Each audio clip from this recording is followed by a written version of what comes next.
Here I am in the can of worms, Micah. This is the round worm farm. You can see the round lip on it. And I'm just going to peel back this moist paper towel. I've taken the bubble wrap off because I don't think I need to keep any more moisture in than I had to before, because it was drying out a little bit because I'd added a lot of paper, but it seems to be just a perfect moisture now. You can tell that the worms are happy because they're laying cocoons in this bin as well. I'm not going to do the same experiment in this bin of watching cocoons because I don't want to disturb them in case me moving them into the paper towel delays or somehow influences the development of the cocoon. Just a bit of an experiment. All right, I looked for the papaya. I couldn't find it at all in this bin, so I actually don't know where I buried it. And I looked all the way through here and I couldn't find it.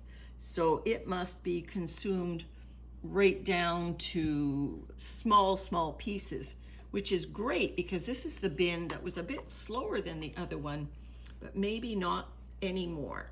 Okay, I've dug a nice big hole.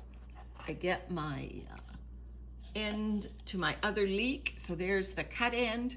Now again, these are not earthworms. These are composting worms. So they don't live in the dirt. They live in composting material that usually falls from trees, like leaves or other plant material that falls to the ground. These worms are composting worms, but they like a bit of soil from time to time. And certainly if there's soil on the vegetables, or here there's some soil left in this container, I'll just empty that in there because it's good for the worms. It's organic soil from our garden, so it's healthy for the worm castings that we're producing anyway that are going to be returned to our soil.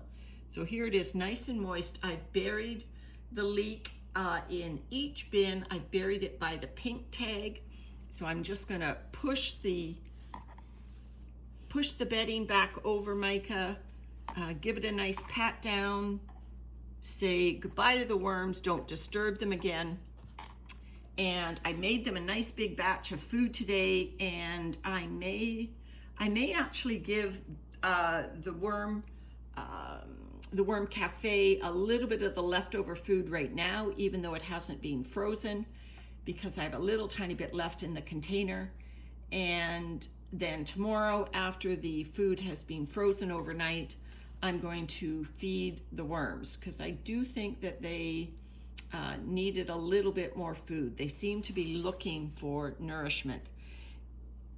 And I may give you a video of me giving the worm cafe that little bit of extra food. I may do that in just a moment.